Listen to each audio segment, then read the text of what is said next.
Action.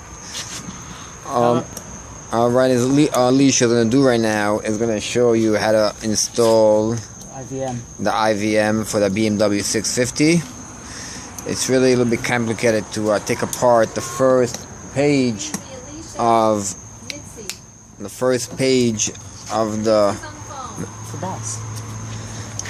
VI.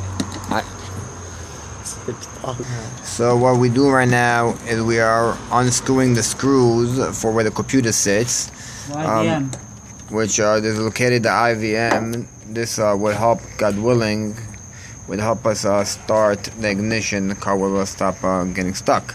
What Alicia had been learning in a BMW technician school, even though he's 14 years old, but he's been working since he's 7 years old on BMWs, and we train him with different facts of cars.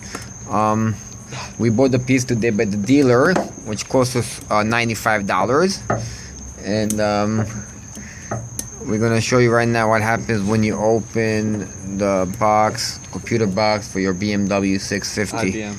The IVM, which is located inside. Folks, if you would go to the BMW dealer, a price for a job like this costs around $1,500. You can probably do it with some tools, some handy tools, and in a piece for $100. We paid for the piece, and it takes like an hour and a half to work.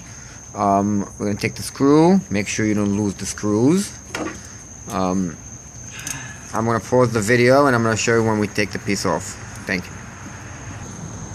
So now we're taking the piece off after taking the 4 screws, and this is what you get.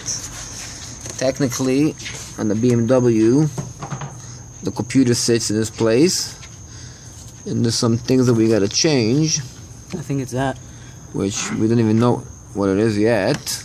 We're going to figure it out in a second. It's the first time we're doing this on a 650. It's me and my friend, we're only 14 and a half years old, so we're going to try to figure it out in a second. So please, we'll pause you, we'll be back.